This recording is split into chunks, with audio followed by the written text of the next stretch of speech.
Primera de Juan capítulo 2 versículo 12 al 14 y dice la palabra del Señor. Les escribo a ustedes, hijos, porque sus pecados le han sido perdonados por el nombre de Cristo. Les escribo a ustedes, padres, porque conocen a aquel que ha sido desde el principio. Les escribo a ustedes, jóvenes, porque han vencido al maligno. Les he escrito a ustedes, niños, porque conocen al Padre. Les he escrito a ustedes, padres, porque conocen a aquel que ha sido desde el principio. Les he escrito a ustedes, jóvenes, porque son fuertes y la palabra de Dios permanece en ustedes y han vencido al maligno. ¿Cuál es tu estado espiritual? Sería el encabezado de lo que quisiéramos tratar en esta mañana.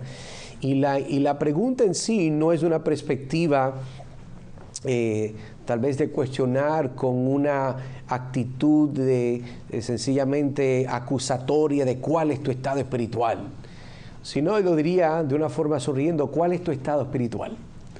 Porque creo que lo que vamos a ver en el día de hoy son palabras de ánimo que el hermano Juan está dando a esta iglesia. Para darle, como quien dice, el bosquejo, vamos a estar viendo 3 encabezados sencillos. Número 1, vamos a hablar de quiénes son pequeños hijos.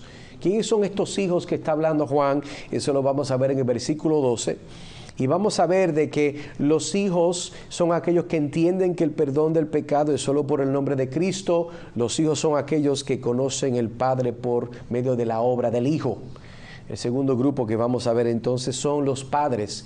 Versículo 13, parte A, donde ve ahí que dice, les escribo a ustedes, padres. Y los padres, vamos a ver que son aquellos que han conocido a Cristo desde el principio.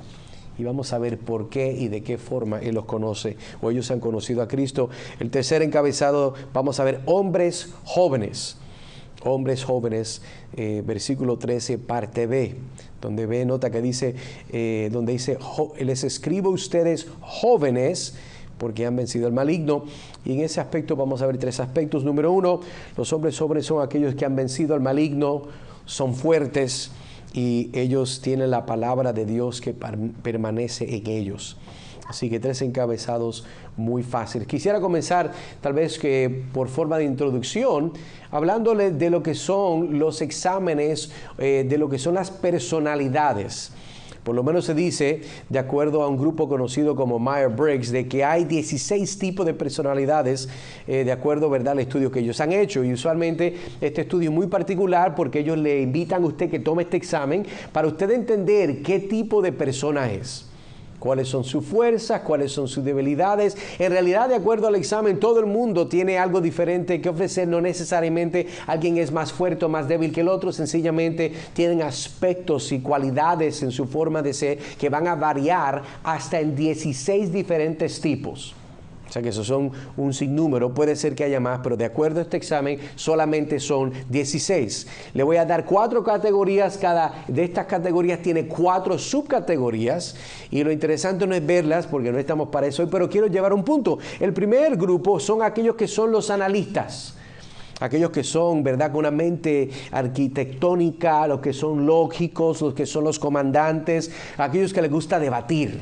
Eso está debajo de la categoría de los analistas y es muy interesante, le invito más tarde, busque esta información fascinante. Número 2, están los diplomáticos. Los diplomáticos son aquellos que son, ¿verdad?, con esa actitud de que les gusta abogar, aquellos que les gusta mediar, aquellos que son el protagonista, aquella persona que le gusta el mercadeo, el hacer campañas. El tercer encabezado son los que se llaman los centinelas. Los centinelas son aquellos que les gusta el proceso, las cosas logísticas, aquellos que les gusta defender, aquellos que son los ejecutivos, como quien dice, los que son el cónsul. Y la cuarta categoría son los exploradores. Estos son los virtuosos, los que son aventureros, emprendedores, animadores, ¿verdad? Estas son las 4 diferentes categorías y de esas 4 hay 4 subcategorías, 16 en total, de acuerdo a este examen. Ahora, después de contestar 100 preguntas, usted puede describir cuál de estas 16 va a caber en una de estas. Y el razonamiento detrás de los exámenes de la personalidad es que mientras más claro está en quién tú eres, mejor podrás trabajar con otras personas en base a tus fuerzas y debilidades, talentos y dones. Creo que tiene sentido.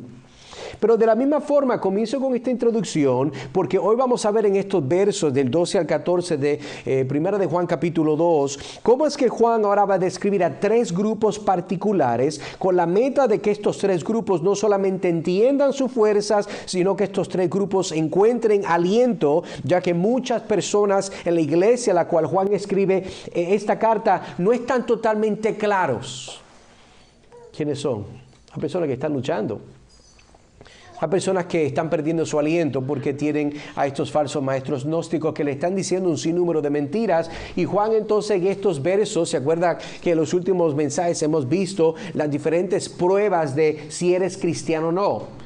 Pero en esta oportunidad es como si usted se acuerda de la temporada de COVID, que nadie podía salir de la casa a menos que no fuera a hacer ejercicio, ir al parque a correr bicicleta o caminar, y todo el mundo le dio con hacer ejercicio. Imagínese estar todo ese tiempo metido en la casa, aún peor que no funcione el aire, y de momento hace calor, hay humedad, y es como si usted pudiera abrir la puerta, ¿verdad?, corrediza, la ventana más grande de su casa en un día tan fresco y permitir que ese viento fresco entre. Lo que vamos a ver hoy, versículos 12 al 14, es eso mismo. Vamos a tener un momento de refrescarnos, y por eso hago la pregunta, como puede ver, ¿cuál es tu estado espiritual? ¿En cuál de estos tres diferentes categorías o grupos caes tú? ¿Por qué? Porque no todos estamos donde todos pensamos que estamos. Hay unos que pensamos que estamos en uno, pero estamos en el otro. Hay unos que pensamos que somos más débiles, pero por la gracia de Dios somos más fuertes. Y vamos a ver qué la Escritura nos tiene que decir. Ahora, el punto principal, si pudiera recordar de lo que vamos a estar hablando, sería esto. Resumirlo en esto. Todo miembro del cuerpo de Cristo ama a Dios porque Él nos ha perdonado. Le hemos podido conocer desde el principio y le amamos porque hemos vencido al maligno. Esa es la idea principal de lo que vamos a estar cubriendo. Pero con su Biblia abierta, mire conmigo, vamos a rápidamente, quiero que mire su Biblia y note del versículo 12 hasta el 14. Va a notar que si ve conmigo el versículo 12, comienza y dice, les escribo. Versículo 13, les escribo. En el versículo 13, la segunda parte, note que Juan dice de nuevo, les escribo. Mire con su Biblia, continúa diciendo, les he escrito a ustedes. Comienza hablando a niños, continúa hablando a padres, continúa hablando a jóvenes, continúa entonces hablando a niños, versículo 14, le he escrito a ustedes, ahora le está hablando a padres. Y finalmente, en la última parte del versículo 14, le dice, les he escrito a ustedes jóvenes. Entonces vemos de que Juan está repitiendo esto por alguna razón. Él está haciendo un énfasis muy necesario. Particularmente, tal vez no se nota mucho en la Reina Valera, la Nueva Biblia de las Américas, pero usted puede ver de que de esas 6 veces que él está diciendo, les escribo, las primeras 4 está diciendo en un tiempo actual, les escribo. En el momento que le escribe esa epístola, les escribo hoy.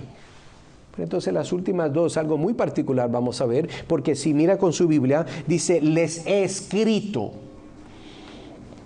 Y un énfasis, porque traigo esto de frente, hincapié, porque vemos que Juan no está en la iglesia de Éfeso, están sufriendo estos ataques. En este momento está todas estas pruebas recordándole que si nosotros amamos a Dios y Dios es luz, y si caminamos en la luz no caminamos en las tinieblas, si caminamos en la luz amamos a nuestro hermano. Se acuerda todo lo que hemos cubierto hasta este momento, pero entonces ahora Juan comienza a tratar de animar a los hermanos diciéndole, les escribo, les está recordando a ellos, pero ahora a un grupo particular, porque aunque Él nos ha dado unas pruebas que nosotros podemos ver si estamos o no estamos en Cristo, en este momento no está ocupándose mucho de lo que son las pruebas. Él está recordándonos el punto mayor de por qué nos escribe.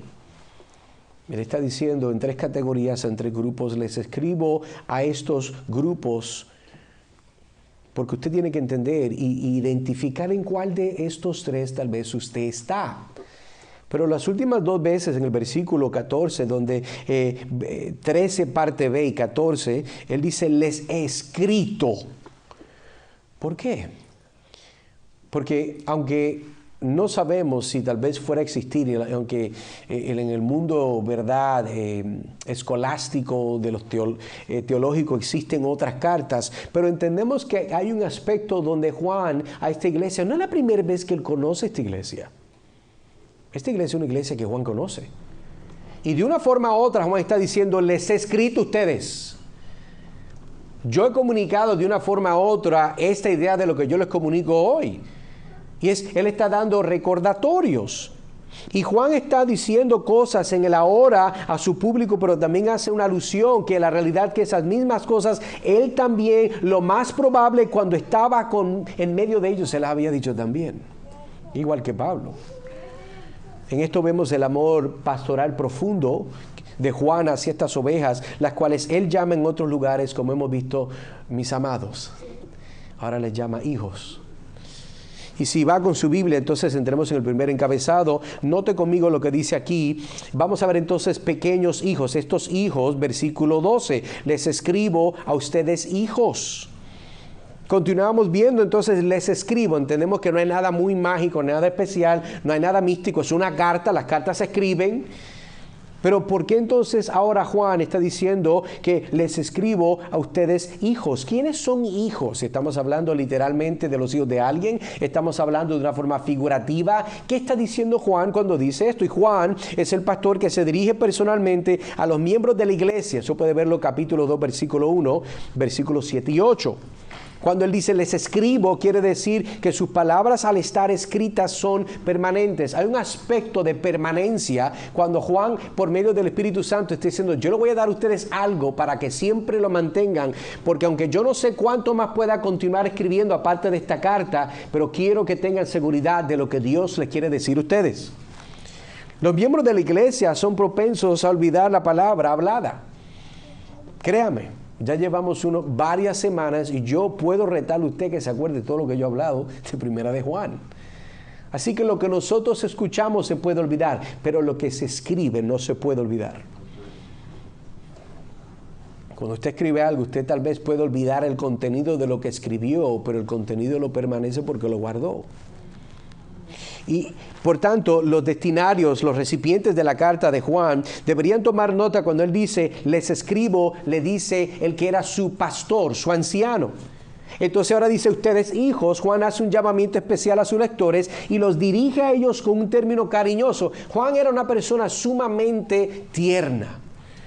Era este tipo de pastor que usted se imagina que son bien dulces, ¿verdad? Que siempre tienen, ¿verdad?, en su bolsillo unas mentas que le regalan a los niños y siempre, ¿verdad?, le hablan con ese amor, con esa ternura, ¿verdad? Ellos tienen ese tipo de carácter donde escuchan más de lo que hablan, no porque no quieran hablar, sino porque aprenden más y pueden ayudar más cuando escuchan. El tipo de persona que usualmente es muy guardada, no porque no quiera amar, pero es guardada porque quiere amar de una forma apropiada. Entonces Juan, cuando está pensando en estos hermanos, él dice, ustedes hijos, estos hijos míos, es característico de su epístola, basándola en la frecuencia. Los estudiosos entienden que el término se refiere a todos los lectores originales de esta carta. Todas las personas que están recibiendo esta carta en esta iglesia de Éfeso son los hijos espirituales de Juan. En otras palabras, Juan no se dirige a tres grupos de edad literales. Esto es importante, niños, padres, jóvenes. Si se fuera a dirigir estos grupos de edad, el orden debería ser niños, jóvenes, padres. Entendemos entonces que no está hablando de un orden literal de edad, no se está llevando por la cronología. Pero Juan está hablando de estos tres grupos, estos tres perfiles. Y si tomamos niños en un sentido categórico, entonces podemos entender que Juan se dirige a un grupo en la cual todo cristiano se incluye, ya que desde el más nuevo en la fe ha entendido, hasta el más viejo en la fe, que Juan está comunicando específicamente cuando él dice, porque sus pecados les han sido perdonados por el nombre de Cristo. En otras palabras, hijos son todos aquellos los cuales sus pecados han sido perdonados por medio del nombre y la persona de Cristo Jesús. Los hijos a los que se dirige en 1 de Juan 2:13 no son los que se dirigen en 1 de Juan 2:12. ya que se utilizan dos palabras griegas diferentes. La palabra en el versículo 13 conlleva una idea de inmadurez a los niños pequeños que todavía están bajo la autoridad de maestros y tutores. Se trata de jóvenes cristianos que aún no han crecido en Cristo. Al igual de que los niños físicos, estos niños espirituales conocen a su Padre, pero todavía tienen mucho por crecer. Aquí pues la familia cristiana, todos estos hijos son nacidos, pero algunos de ellos han creído desde la infancia hasta la virilidad espiritual y edad adulta. Es el cristiano que crece y madura, al que el mundo no le atrae.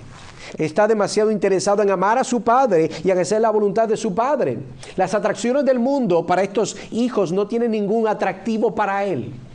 Se da cuenta que las cosas del mundo son solo juguetes. Si puede decir, como decía Pablo en 1 Corintios 13, 11, cuando me hice hombre, dejé las cosas de niño, decía Pablo. Hablaba como niño, pensaba como niño, pero cuando me convertí en hombre, dejé las cosas de niño. Así que entendemos que no es un aspecto literal de edad, sino es una idea categórica, un perfil. Y un cristiano se aleja del mundo porque el mundo es un sistema satánico que odia y se pone a Cristo, por lo que el mundo nos atrae a vivir con sustitutos pecaminosos y por lo que él, el cristiano, es un hijo de Dios. Juan está diciendo, les escribo hijos, esos hijos son esas personas.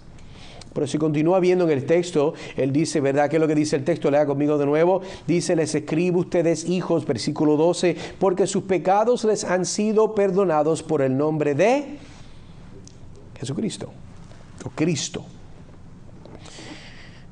Es este un privilegio, hermano, sumamente deseado por los niños pequeños. Hace poco que han sentido el peso de la culpa, todavía se afanan bajo los latigazos de la conciencia. El Espíritu de Dios no ha hecho más que convencerlos recientemente de su pecado, de la justicia y del juicio. Estos niños son aquellos los cuales aman a Dios. Ellos están enamorados de Dios, porque reconocen que tienen un Padre en Dios, pero todavía tienen que aprender a vivir de la forma que su Padre le indica en la Escritura. Por eso, por encima de todo, la oración, ¿verdad? Padre, perdóname, como quien dice, ese hijo que pide al Padre perdón. Para ellos la remisión de los pecados se destaca como la primera y más deseable de todas las bendiciones. Ellos entienden que sí, Señor, gracias porque me provees el trabajo. Pero una persona, ese hijo, cuando primero llega, note que la sencillez de su actitud es una que es basada en el perdón de sus pecados. El problema es que a veces cuando nosotros continuamos creciendo en el Señor y maduramos, aquello que apreciábamos de una forma más alta puede parecer que la apreciamos menos. Pero para el hijo no. Para el hijo no le basta continuar viéndose con la gente y hablarle del amor de Cristo, hablarle del perdón, del pecado, en la obra de Cristo, en la persona de Cristo. Así que permítame observar que el perdón de los pecados es ciertamente la posesión del nuevo principiante en la vida divina, la vida cristiana. Es tan ciertamente perdonado como nunca lo estará. Usted está perdonado hoy como lo fue cuando Dios lo salvó. Esto es importante que Juan está hablándole a estos hijos para que recuerden. Porque hay momentos en la vida cristiana donde la forma que usted vive, como está fuera de ritmo, del compás de la palabra de Dios, podemos pensar que en esos momentos de dificultad, bueno, tal vez hoy soy menos que lo que fui. Tal vez hoy menos el Señor me ama. Antes me amaba más. Antes tenía una comunión más especial, más santa, más real. Y puede ser que lo que usted está tratando de indicar es de que su disciplina y la forma que usted se ejerce en los medios de gracia ha disminuido, pero la forma que usted disminuye no habla de que Dios ha disminuido en quien usted es en Cristo. Esas son dos cosas aparte. El perdón de los pecados no es una cuestión de grados o de crecimiento, se hace en un instante y se hace para siempre, nunca puede ser revertido este perdón. El Hijo de Dios que nació ayer no está tan completamente santificado como lo estará. No está tan completamente instruido como lo estará. No está tan completamente conformado a la imagen de Cristo como lo estará. Pero está tan completamente perdonado como el santo adulto. Luego estamos hablando de hijos. Si hay una buena noticia de Jesucristo, es el anuncio de que nuestros pecados han sido perdonados. Gloria a Dios. El paralítico llevado por 4 de sus amigos, ¿se acuerda? La casa donde se alojaba Jesús. Ese paralítico le oyó decir a Jesús, ¿se acuerda que lo bajaron del techo? Es algo totalmente dramático, de película, ¿verdad? Pero ¿qué fue lo que escuchó este paralítico? Hijo, tus pecados te son perdonados. La mujer pecadora que entró en la casa de Simón el fariseo y ungió los pies de Jesús, escuchó también palabras similares. En Lucas 7:48, tus pecados son perdonados. Es decir, Dios perdona los pecados de una vez y por todas. Escuche bien, de una vez y por todas. Los pecados han sido, son y permanecen perdonados para siempre. Porque el Dios que perdona es uno que existe en la eternidad. Pero vemos también en el verso, note que dice por el nombre de Cristo. Los pecados son perdonados por el nombre de Cristo. Es decir, que a causa de Jesús, a causa de su gloriosa persona, a causa de sus honorables cargos, a causa de su sangre derramada y su muerte expiatoria, a causa de su gloriosa resurrección, a causa de su perpetua intercesión ante el trono del Padre. Sus pecados no son perdonados por nada que usted sea o espere ser, ni por nada que haya hecho o haya sufrido. Usted, amigo, hermano, en Cristo es perdonado por el nombre de Cristo y todos los santos de Dios pueden decir lo mismo. Es una base segura de esperanza. Saber que nosotros somos perdonados por el nombre de Cristo debe darle una seguridad totalmente increíble. No hay arenas movedizas, sino una roca sólida bajo nuestro pie. Si el perdón hubiera sido concedido por causa de nuestra propia obra, podría haber sido revertido por nuestra desobediencia. Gloria a Dios que ese no es el caso. Pero como el pecado es perdonado por causa de Cristo, el perdón es irreversible, ya que no hay cambio en Cristo. Cristo fue, es y será. Por eso vemos los pecados son perdonados por el nombre de Cristo. Juan pone propósito al énfasis en el término que dice ahí, ¿verdad? Cuando dice por el nombre de Cristo. Note que no dice a causa de Cristo, no dice la persona de Cristo, dice por el nombre de Cristo. El término nombre es una mera designación, sino la revelación de la persona y la obra de Dios, del Hijo de Dios. Usted puede verlo en capítulo 1, versículo 9, capítulo 2, versículo del 1 al 2, capítulo 4, versículo 10 de Primera de Juan. Dios perdona los pecados sobre la base de la muerte expiatoria de su Hijo en la cruz del Calvario. Gloria a Dios por eso. La implicación es que todo el que cree en Jesús y se arrepiente recibe la remisión de sus pecados. Pecados plurales. Pecados porque mientras nosotros estamos en esta carne, lamentablemente continuaremos pecando.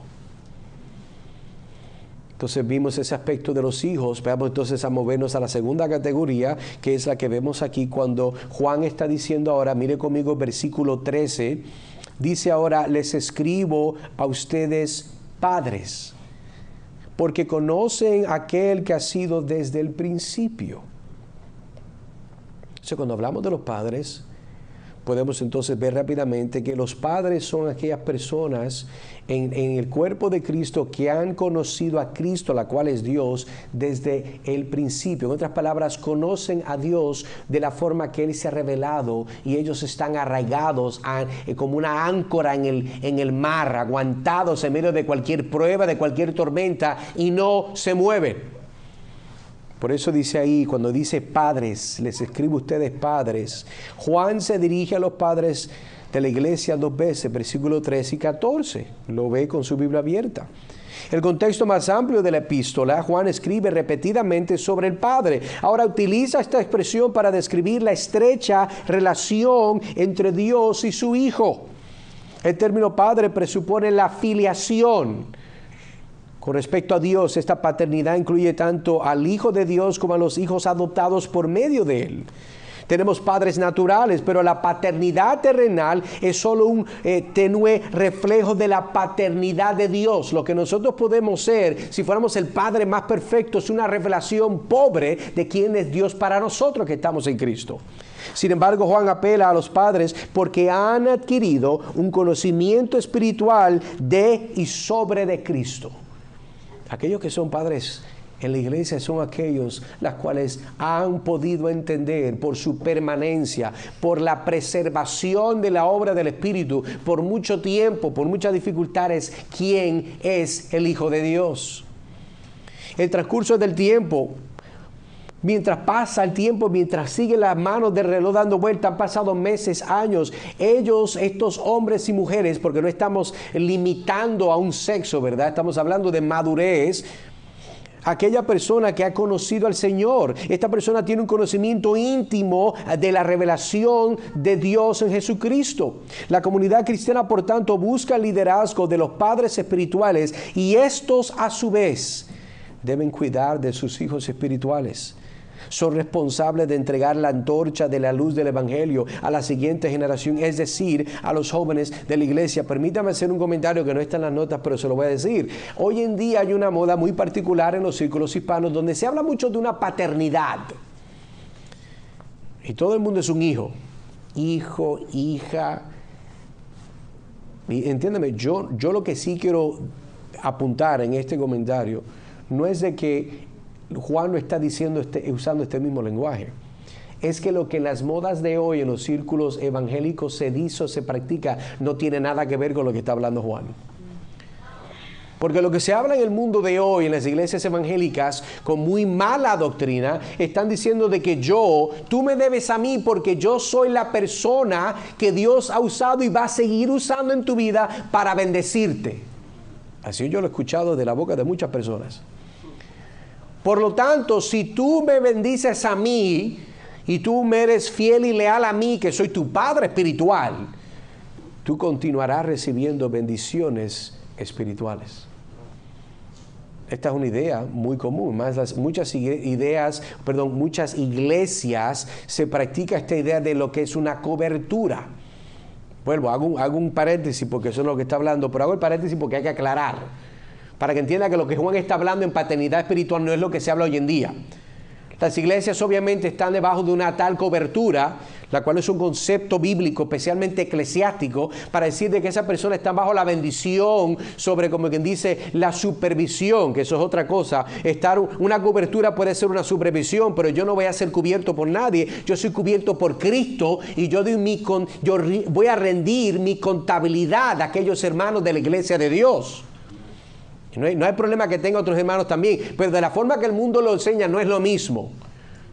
Es más, es tanto este concepto de la paternidad o esta cobertura de que aún y las iglesias practican y pueden hacer lo que ellas quieran, ¿verdad? Aún dar sus diezmos a favor de esta cobertura paternal.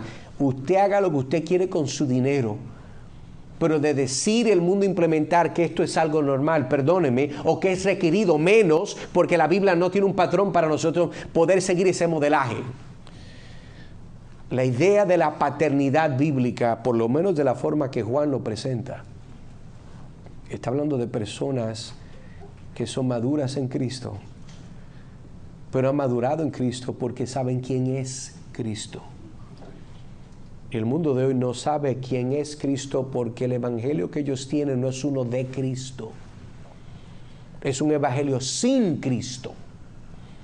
Y ese es el problema. Estos hombres o estos padres que está hablando Juan saben lo que saben porque han reflexionado sobre el evangelio, lo han estudiado, lo han considerado y habiéndolo considerado así, lo han abrazado con plena intensidad y convicción. Estos son estos padres. Por lo general entendemos por padres a los hombres que se han desarrollado en la gracia, han madurado en su carácter, son decididos en su convicción, claros en sus declaraciones y precisos en su juicio. Estos pueden discernir entre las cosas que difieren y no son engañados por las filosofías que seducen a los ignorantes. Es una persona que es padre, que es madre en la iglesia. Conocen la voz del pastor que es Jesucristo. Pero a estos no les gusta ni les fascina el error. Ellos no se entretienen, ¿verdad?, con ese tipo de poca vergüenza espiritual, esos errores teológicos. Los más jóvenes pueden ser hechizados para que no obedezcan la verdad, pero estos que son padres, ellos detestan y odian el error. Los nuevos que son conversos en sus dificultades recurren a estos padres, pues las dudas que desconciertan al principarte son la simplicidad misma para los que son enseñados por el Señor, estos que son padres. ¿Se acuerda que Pablo le escribía a Timoteo y la descripción que le estaba dando para ese hombre que puede ser o es calificado para el pastorado es una persona que tiene las marcas y el desarrollo de ¿qué? De un padre, un hombre maduro. Estos son vigilantes, estos padres en los muros que detectan donde se cuela la duda insidiosa, donde el error mortal bajo la apariencia de verdad está socavando astutamente la fe de la iglesia. Los padres lo ven. Es por esto que el Señor los ha instruido y les ha dado a estos padres ejercitar sus sentidos para discernir entre el bien y el mal. Pero hay algo más que esto de la paternidad cristiana. Los padres de la iglesia son hombres de corazón, que naturalmente se preocupan por las almas de los demás. Esta es la diferencia por la cual les decía que lo que Juan está hablando no es lo que se habla allá afuera. Allá afuera es más importante la lealtad pública que la lealtad a Cristo de corazón y un amor fraternal. Esa es la diferencia. Es algo, hermano, grandioso cuando los hombres y las mujeres cristianas llegan a este nivel, a esta bendición, a este estatus en su vida cristiana, que no están pensando perpetuamente en su propia salvación y que sus propias almas sean alimentadas bajo el ministerio, sino que se preocupan sobre todo por aquellos que son débiles y endebles en la iglesia. Eso es lo que es un padre, una madre. Durante un servicio, para una persona que es padre o madre, sus pensamientos se dirigen a los reunidos. Están pensando en los que están llegando. Aquellos que están ansiosos por saber cómo este extraño puede ser impresionado por el sermón. Los padres están pensando cómo un espíritu ansioso puede ser consolado. Cómo un hermano reincidente puede ser restaurado. Cómo uno que está enfriando un poco puede ser revivido. Eso es un padre. Eso es una madre. No es porque no le interesa su condición espiritual, es porque por la gracia de Dios su condición espiritual está a un nivel donde el amor por Dios se refleja en un amor hacia por los otros. Y esa persona se pasa pensando no con malicia como muchos que se sientan en las iglesias. Este sermón es para fulano. Ojalá que esté aquí hoy. Se lo voy a mandar. No, un padre espiritual está pensando: Señor, permite de que tu palabra pueda ayudar a mi hermano en esta situación. Permite que pueda ayudarle a lidiar con sus hijos, que conozco sus situaciones. Permite que pueda lidiar, Señor, en asuntos matrimoniales, porque, Señor, tú sabes que la cosa no está bien. El padre y la madre se ocupan no por el bochinche, sino porque discierne el problema y viene delante de Dios en oración y después busca la oportunidad en persona para abogar a favor de las Escrituras, para que Cristo siga siendo formado en la vida de ese hermano y de esa hermana. Este cuidado paternal delata un verdadero padre en la iglesia, una verdadera madre en la iglesia. Personas que se desgastan todo por el todo, porque aman a otros, aunque esos muchos otros usualmente le pagan con cosas malas. ¿No le ha pasado a usted? Puede ser que algún día le pase. De que usted por amor al Señor invierte, llama, visita, comparte, ora, le da libros, manda videos, le manda enlaces de sermones. Usted lo tiene en su casa, le da café, le cocina, hace de todo, con amor. Y usted esperando, gloria a Dios, hay esperanza. Y de momento se acaba. Es como si la persona se hubiera convertido en el hijo pródigo y se va. Y parece ser de momento que todo lo que nosotros hemos hecho, sembrado, compartido con amor, de nada valió. Pero permítame decirle a usted, hermano, hermana, si es padre, madre en la iglesia del Señor Jesucristo, eso no es cierto. Porque todo lo que uno siembra va a cosechar.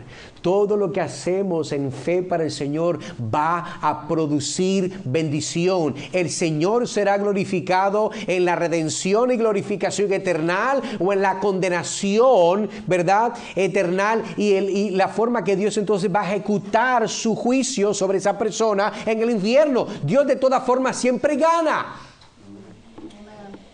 Nuestro Dios nunca pierde. Él solamente sabe ganar porque Él es santo. Y por eso, hermanos, que podemos ver cuando dice aquí, porque conocen a que los padres, las madres en la iglesia, porque conocen a aquel que ha sido desde el principio. Observa aquí que la concentración de su conocimiento, 2 veces dices, habéis conocido al que es desde el principio. Ahora bien, un bebé en la gracia conoce 20 cosas, ¿verdad? Un nuevo convertido sabe muchas cosas y se pasa hablando de miles de cosas y son buenas todas. Y un joven Cristo habla de 10 cosas y habla menos cosas porque entiende que hay muchas cosas para hablar, pero hay unas cosas más importantes. Pero un padre en Cristo conoce una cosa y esa única cosa la conoce a una profundidad y eso es Cristo Jesús.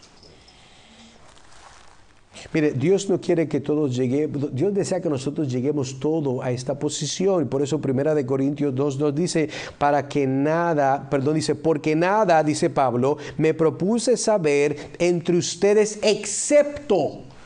¿Qué es lo que me propuse saber? Dice Pablo. Yo solamente una cosa quise mostrarle, excepto a Jesucristo y este crucificado. Pablo, pero no hablan otras cosas que hay que hablar. Sí, hay muchas cosas, pero de todas las cosas esa es la que más importa. Nótese la peculiaridad de su conocimiento en cuanto a su objeto. Conocen, ¿qué es lo que conocen? Dice Juan, al que es desde el principio. Ahora la pregunta es, ¿acaso los bebés en Cristo no conocen al Señor Jesús? Pues claro que lo conocen. Por si no nos conocieran, no lo llaman hijos. Pero lo conocen en su carácter, no lo conocen como el maduro en su carácter completo. Le conocen como el que ha perdonado sus pecados y eso es mucho, pero no lo es todo. Por eso es importante que las tribulaciones vengan a la vida del cristiano. Oh, sí, yo amo a Jesús. Amén, yo también. Pero la forma que tú vas a reaccionar a las tribulaciones va a mostrar la realidad de tu profesión. En la forma que tú dices que vas a ejercer por medio de tu condición que Dios te ha puesto. Ahí verdaderamente demostramos si amamos al Señor o no. En la madurez de la gracia, el cristiano ve las benditas personas de la Divina Trinidad entrando en un pacto para la salvación de los hombres y ve al propio Hijo de Dios desde el principio actuando como representante de sus elegidos y asumiendo responder a su nombre ante el Padre. Ve al Hijo Eterno allí entonces convirtiéndose en el patrocinador, el fiador de sus elegidos, comprometiéndose a pagar su deuda y a resarcir la injusta justicia de Dios a causa de sus pecados. El maduro puede ver eso. El maduro no se ahoga con lo que está pasando en la Casa Blanca. El maduro no se ahoga porque es horrible, pero siguen matando niños. Eso es malo, eso es importante, pero es algo más importante, que es aquel que está sentado a la mano derecha del Padre, el Señor Jesucristo. Entonces, una forma que podemos pensar para aplicar es, hermano, hermana, ¿te consideras ser un padre de la iglesia? ¿Un padre o una madre en la iglesia de Cristo? Si te consideras o no, permíteme animarte para que continúes haciendo esta obra. Sigue animando a los nuevos convertidos. Sigue animando a aquellos que todavía no entienden la bendición y los beneficios de ser una parte activa de la iglesia de Cristo. Sigue hablando a nuestros hijos e hijas de la palabra de Dios, del evangelio, de la necesidad de un Salvador, de la hermosura del evangelio. Hermano, hermana, por favor no te canses de hacer el bien que Dios te ha llamado a hacer. Hay personas que Dios ha de traer a esta iglesia que necesitarán sabiduría de la palabra de Dios, pero también necesitarán sabiduría de tus experiencias pasadas, de las buenas y de las malas. Hay que seguir hacia adelante. Y tal vez tú dices, no, hermano, yo no me veo de esa forma. Bueno, puede ser que no estás viendo con claridad y tal vez eres esa persona. Igual sigue haciendo la obra. Tercer encabezado, hombres jóvenes. Vamos a ver que los hombres jóvenes de esta categoría se conocen y se destacan porque dice Juan, han vencido al maligno, son fuertes y la palabra de Dios permanece en ellos. Mire lo que dice entonces ahí, versículo 13b, les escribe ustedes, Padre. porque conocen a aquel que ha sido desde el principio. Continúa, les escribo ustedes jóvenes porque han vencido al maligno. Miren la segunda parte del versículo 14. Les he escrito ustedes jóvenes porque son fuertes y la palabra de Dios permanece en ustedes y han vencido al maligno. En la iglesia cristiana en orden de cristianos que ha crecido tanto que ya no pueden ser llamados bebés de la gracia porque ya han crecido. Pero han madurado tanto como para poder ser llamados, no han madurado a nivel de ser llamados padres todavía. A estos que forman la clase media de los espirituales se les llama, puede llamársele jóvenes. Entiéndase que el apóstol no está escribiendo aquí a ninguno según su edad literal, como había mencionado. Está utilizando la edad humana como una metáfora y figura para representar el crecimiento de su vida espiritual. La edad, según la carne, a menudo difiere mucho de la condición del espíritu. Y muchos ancianos no son todavía más que niños. Algunos niños en años son incluso ahora jóvenes en gracia, mientras que pocos jóvenes son padres en la iglesia mientras son jóvenes en años. Usted puede ser un padre y ser joven. Usted puede literalmente ser un padre y espiritualmente ser un niño. También es posible. Y eso es lo que estamos viendo aquí. Dios ha dotado a algunos de sus siervos de gran gracia y los ha hecho madurar en su juventud. Le doy unos ejemplos. ¿Se acuerda José, Samuel, David, Josías, Timoteo? Jóvenes. Pero Dios los puso por unos procesos para madurarlos. Porque ellos fueron llamados por Dios para ejecutar un ministerio como si fueran padres. Estos jóvenes no son bebés. Han puesto en Cristo demasiado tiempo para eso. Ya no son novatos a quienes la casa del Señor les resulta extraña o aburrida. Han nacido para Dios probablemente desde hace años. Las cosas que esperaban al principio les han realizado en gran medida. Saben ahora lo que antes no podían entender o discernir. No están ahora confinados a la dieta solamente de la leche. Pueden comer carne y digerirla bien.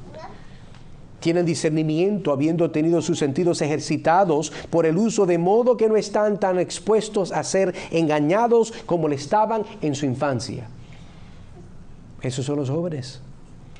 Y aunque han estado más tiempo en el camino, también ahora se han fortalecido en él. No es una fe débil y tímida la que ahora poseen. Creen firmemente, robustamente y son capaces de dar batalla por la fe. Entregado una vez por todas a los santos, como dice Judas 3, porque ellos son fuertes en el Señor y en el poder de su fuerza. Mira, los jóvenes son los que no le importa. Vamos a predicar a la alegría. Ay, pero nos pueden meter a la cárcel. Olvídate que nos metan en la cárcel, montamos ministerio en la cárcel también. Así son los jóvenes espirituales. Hey, vamos a todas, amén, vamos a todas.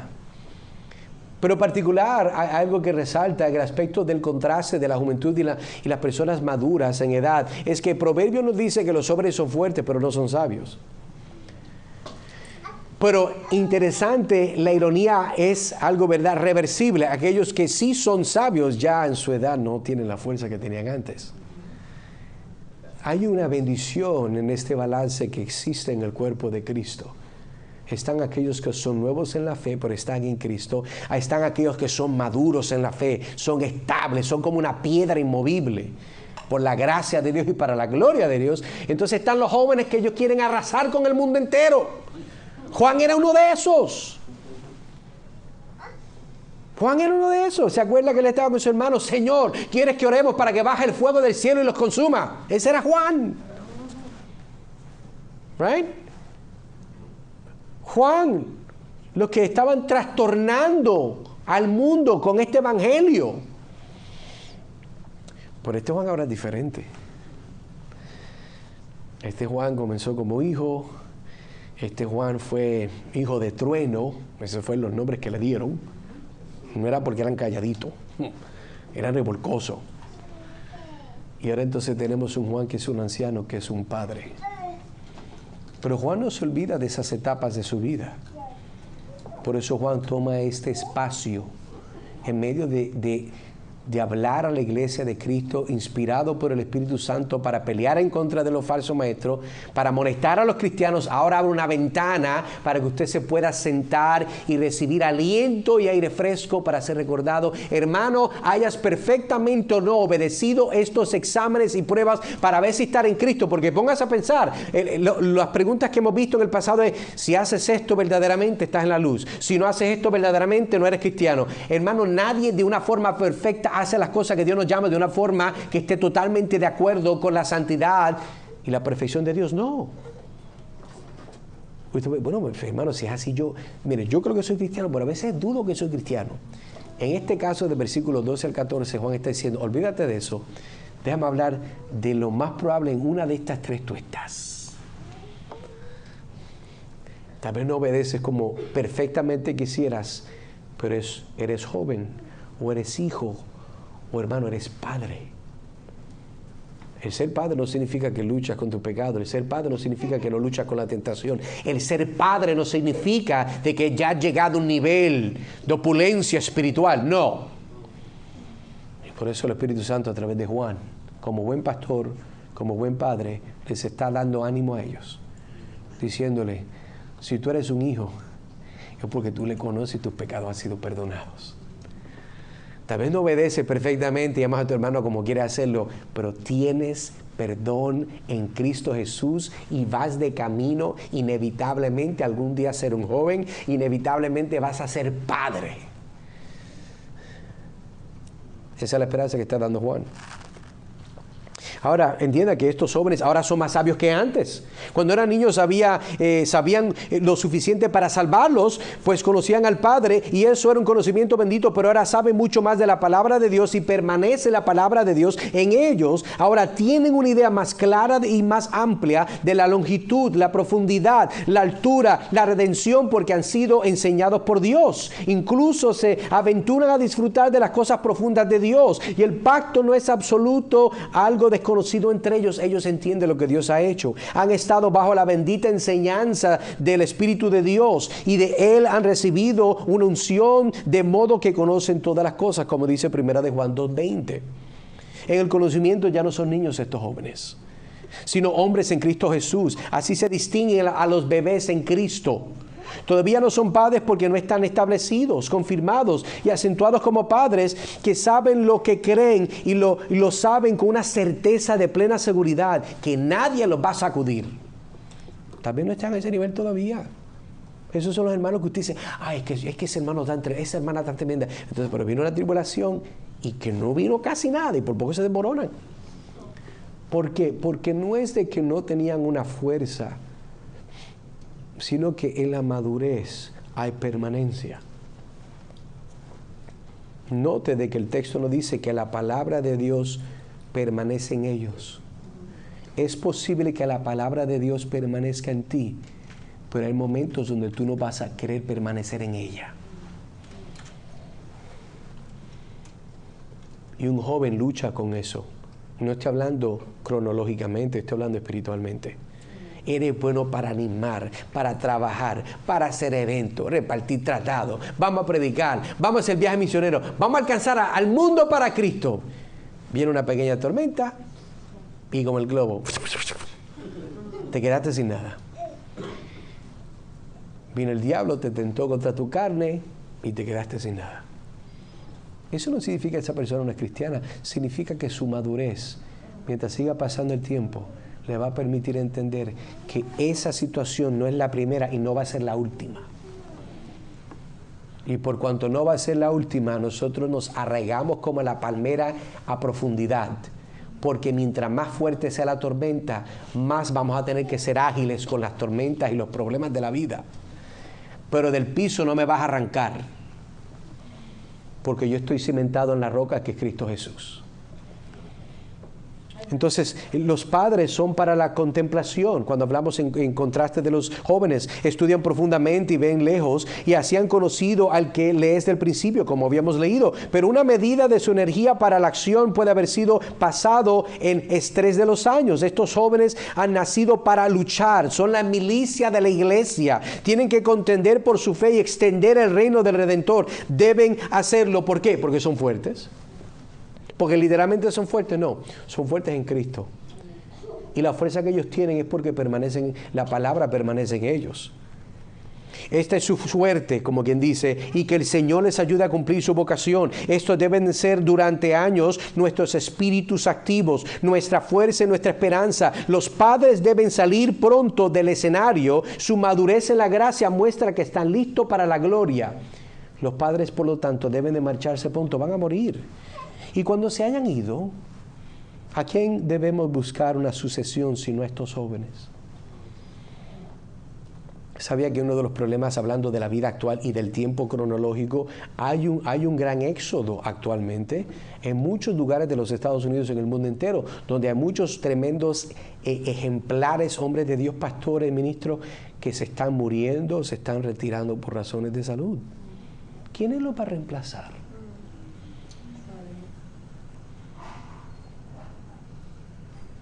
Alguien tiene que reemplazarlo. Cristo construye su iglesia, Cristo edifica su iglesia. ¿Serás tú, hermano? ¿Serás tú, joven? Eso es parte de lo que vemos aquí. Note que entonces el texto nos dice, les he escrito a ustedes jóvenes porque son fuertes. Hablamos de esta fuerza. Esto no implica que ellos de alguna forma tengan una fuerza espiritual por su naturaleza. El apóstol Pablo lo expresa claramente de otro modo en la relación con nuestro estado natural. Y él dice, Romanos 5:9, cuando todavía éramos impotentes, Cristo murió por los impíos. Cuando nosotros no teníamos la habilidad de hacer, Cristo murió para que pudiéramos hacer, pero no es por nuestra propia fuerza, sino por la fuerza de Cristo. Por naturaleza no tenemos fuerza para hacer nada que sea bueno y correcto. Somos fuertes como un toro salvaje para lanzarnos de cabeza a todo lo que es malo, fuertes como un león para luchar contra todo lo que es bueno y divino, porque sabemos que estamos en Cristo. Pero para todas las cosas espirituales y santas somos totalmente enfermizos e incapaces. De hecho, somos como hombres muertos hasta que Dios, el Espíritu Santo, trae vida a nosotros. Ahora, no solo creen en Cristo, sino que saben que creen en Él, saben a quién han creído y están convencidos de que es capaz de guardar lo que ha encomendado, segundo de Timoteo 1:12. Note que dice también que la palabra de Dios permanece en ustedes. La palabra de Dios permanece en ellos. La palabra inspirada debe ser recibida en una mente dispuesta. Pero entonces la pregunta es ¿cómo? Bueno, el libro que yace allí de ver su alegado aquí, en lo más íntimo del corazón, por la obra del Espíritu Santo sobre la mente. Toda esta letra tiene que ser traducida en espíritu y vida. La palabra de Dios reside, vive, permanece, está constantemente en ti. Es decir, primero hay que conocerla, hay que recordarla, hay que atesorarla para que permanezca. Algo no permanece si no le importa permanecer. Entonces, cuando este es el caso, ¿verdad? Debes y deberás vencer al maligno por medio de la palabra que permanece en ti. Un hombre instruido en las Escrituras es como un caballero armado que cuando ve entre la multitud inflige muchas heridas, pero no sufre ninguna porque está encerrado en el acero. Por eso es que estos jóvenes son fuertes. No porque literalmente son fuertes, sino porque como la palabra de Dios habita en ellos, los dardos de este mundo no les pueden hacer daño. Entonces, es importante, hermano, mientras vamos a ver esto, también nos dice de que han vencido el maligno. No solamente son fuertes porque la palabra de Dios permanece, sino porque vemos en qué sentido, podemos hacer la pregunta, han vencido estos jóvenes al maligno. En primer lugar, en el hecho de que se han separado de su poder. Antes eran sus esclavos, ahora no lo son. Una vez durmieron bajo el techo de su perfecta paz, pero la conciencia levantó un alboroto, el Espíritu de Dios los perturbó y escaparon de su poder. Una vez Satanás los perturbó en absoluto, porque ¿qué habría de hacerlo? Eran buenos amigos. Ahora los tienta y los inquieta y los asalta porque han dejado su servicio y se han comprometido con un nuevo amo y se han convertido en enemigos del que antes era su Dios. El hombre fuerte ha sido expulsado por uno más fuerte que él. Jesús ha tomado por asalto la fortaleza de su corazón y ha expulsado al enemigo. Algunos de los que son jóvenes en Cristo hemos obtenido muchas victorias sobre Satanás. Hemos sido tentados, pero la poderosa gracia de Dios ha venido al rescate y no hemos cedido. Primera de Corintios capítulo 15, versículo 57. Dice, pero a Dios gracias que nos da la victoria por medio de nuestro Señor Jesucristo. Claramente está. Pablo dice gracias. ¿Por qué? Porque la victoria es por medio de nuestro Señor. Escucha lo que dice el Espíritu Santo cuando Juan está escribiendo, porque dice, porque has vencido al maligno. Primera de Juan 2:15. No amen al mundo ni las cosas que están en el mundo. Si alguien ama al mundo, el amor del Padre no está en él. Por eso es que tú puedes vencer al mundo, porque no amas al mundo. Odias al mundo y a su padre, que es Satanás. Entonces, hermanos, quiero que entendamos y resumimos de nuevo lo que estaba diciendo. Todo miembro del cuerpo de Cristo ama a Dios porque Él nos ha perdonado. Le hemos podido conocer desde el principio y porque hemos vencido al maligno. Si nosotros hemos podido vencer al maligno, ¿por qué es? Porque su palabra ha permanecido en nosotros. Su Espíritu Santo está en nosotros. Y hemos sido llamados para una obra en el reino de Dios, expandiendo la palabra de Dios para que muchos más sean resucitados por el poder del Evangelio. Así que hemos visto, ¿verdad?, 3 categorías. Pero ahora te hago la pregunta. Vimos a los hijos, vimos a los padres, vimos a los jóvenes. ¿Cuál de esas crees que tú estás? Porque la pregunta es, ¿cuál es tu estado espiritual? ¿En cuál de esos 3 estás? Bueno, hermano, claro, nadie quiere ser un hijo, nadie quiere ser un niño. Pero déjeme darle ánimo. Si usted solamente se ve como un hijo, como un niño, por lo menos tenga gozo de que usted está en Cristo Jesús. De nada vale decir, creo que soy padre, pero mi vida refleja que soy un niño. De nada vale decir, oh sí, yo soy un joven en el Señor, pero tus inmadureces de verdad te categorizan como un niño. Es posible que un joven actúe como un niño, pero es imposible que un joven viva eternamente como un niño. Así, hermano, te hago la pregunta, ¿cuál es tu estado espiritual? ¿Por qué? ¿Porque uno es mejor que el otro? No. Nadie nunca ha dicho eso. Pero Dios quiere que sepas que no importando en cuál estado tú estás, lo importante es que estás en Él. Y hay que continuar en Él, amándolo a Él, sirviéndolo a Él, entendiendo que nosotros todos, por gracia de la obra de Cristo, le pertenecemos a Él. Oremos. Trino Dios y Padre Celestial, te damos gracias por este tiempo. Gracias por tu palabra. Gracias, Señor, porque Juan, este dulce hermano, pastor anciano, escribía con mucha paciencia a estos miembros de esta iglesia en Éfeso, y a nosotros nos habla hoy también. Gracias por la fidelidad de su vida. Él no fue perfecto, pero gracias porque tú lo usaste para mandarnos estas palabras. Ayúdanos a encontrar gozo en ellas. Ayúdanos, Señor, a ver la bendición de que estamos en ti. Seamos niños, padres o jóvenes, no importa, estamos en ti. Ayúdanos a encontrar gozo en medio de este mundo oscuro, tenebroso. Gracias por Cristo. Te damos toda la gloria, Señor. Gracias por tu palabra. Amén y amén.